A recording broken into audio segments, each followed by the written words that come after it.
미국은 그린란드 땅이 필요하다. 뭐 어제 오늘 일은 아닌데 이게 남의 나라 땅을 갖고 싶다는 거잖아요. 사실 허무맹랑한 소리인 줄 알았는데 이번 베네수엘라 사태 보면 막연한 소리는 아닌 것 같아서요. 네. 아마 아메리카 대륙을 이제 전체적으로 자기 세력권 하에 이제 명백하게 놓겠다고 선언을 한 이상 베네수엘라 다음이 그린란드가 될 가능성이 매우 높아지고 있는데요.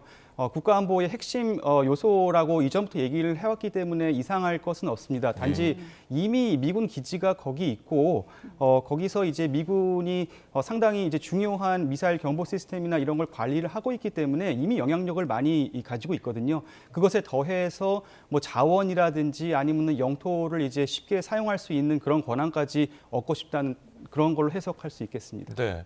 그런데 이제 그린란드를 얻기 위한 방법들이 이제 거론되고 있는데 백악관은 군사 옵션도 배제하지 않겠다라고 하는데 또 국무부에서는 그런 군사는 이제 부인하고 있고 매입이 목표다라고 하는데 왜 이렇게 다른 목소리가 나올까요? 제 생각에는 이제 백악관은 판을 키워서 군사 옵션까지 테이블에 놓고 모든 것이 가능하다라는 식의 배드캅의 역할을 하고 있고 이제 국무부는 너 저렇게 이제 내 말 안 듣다가는 이제 백악관 만나가지고서 이제 다 잃는다라고 얘기를 하면서 그러니까 매입으로 이제 얘기를 해보자라고 하는 굿캅, 그러니까 배드캅, 굿캅의 그런 역할 분담을 해서 뭔가 이제 상대를 이제 얼르고 달래는 이제 이게 전형적인 트럼프의 협상 방법이라고 볼 수가 있겠습니다. 예. 중요한 건 이제 실현 가능성인데 실제로 매입 실현 가능성은 어느 정도 되는지 그린란드 주민들만 설득하면 된다는 말도 나오더라고요. 이건 왜 그런 거죠?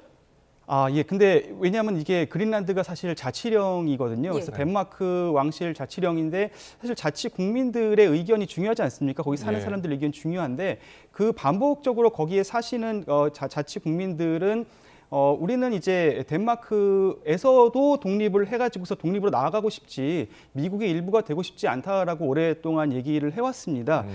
그리고 덴마크 정부도 이제 그린란드는 매매 대상이 아니다라고 얘기를 했고요. 이 발상 자체가 사실 우리가 알고 있는 그런 영토 주권에 대한 그런 자결권이라든지 아니면 아이덴티티라든지 뭐 이런 거를 다 무시한 사실 얘기이기 때문에 어떻게 보면 현실과 굉장히 동떨어져 보이긴 하지만 제가 보기에 트럼프가 이거를 중요 핵심 과제로 놓은 이상 어떤 방식으로든지 제가 보기에는 영향력을 극대화하려는 노력을 계속할 것 같습니다. 그렇다면은 왜 그린란드에 이렇게 눈독을 들이는지가 좀 궁금한데 덴마크는 그래도 미국의 우방국이잖아요. 그럼 우방국의 땅까지도 이렇게 공개적으로 거론하는 이유는 뭐가 있을까요? 이 그린란드가 가지고 있는 이제 지정학적인 그리고 어떻게 보면 경제적인 가치 때문인데요. 이제 지정학적이라는 것은 군사 안보적으로 상당한 가치가 있습니다. 이게 북미와 유럽의 사실 이게 중간에 있고 그 다음에 북극해로 들어가는 그 바로 출발 지점에 있거든요. 그래서 군사적으로 이미 말씀드렸듯이 군사 기지가 있고 거기서 이제 탄도미사일이나 이런 거를 감시하는 경보 시스템이 계속 작동을 하고 있고요.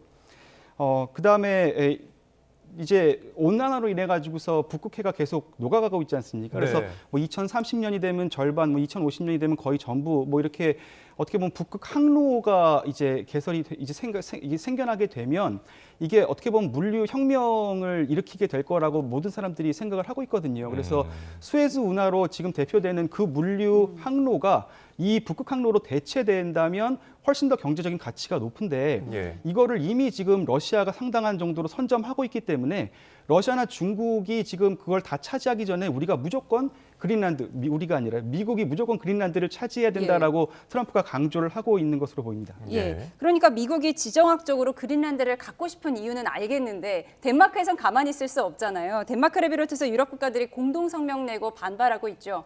네, 반발하고 있는 게 사실 당연하고요. 그렇죠. 당연하고 이게 나토 멤버지 않습니까? 미국도 멤버고 덴마크도 멤버인데 사실 나토라는 것은 어떻게 보면 이 컬렉티브 시큐리티 오르가니제이션이라고 이제 집단방위 안보 체제입니다. 그래서 이게 아이디어 자체가 우리 멤버 중에 누구를 공격하면 그들은 그 공격한 사람은 우리 모두의 적이다. 그래서 우리가 함께 방어를 한다. 근데 지금 가장 맏형격인 미국이 지금 덴마크를 군사적으로 공격하겠다는 얘기를 하고 있으니까 어떻게 보면 나토의 자기 모순적인 얘기를 하고 있는 이상한 상황인 거죠. 나토의 종말로까지 갈 수 있다 이런 얘기도 나오는데 어떻게 보십니까? 제가 생각하기엔 거기까지는 가지 않을 것 같은 것이요.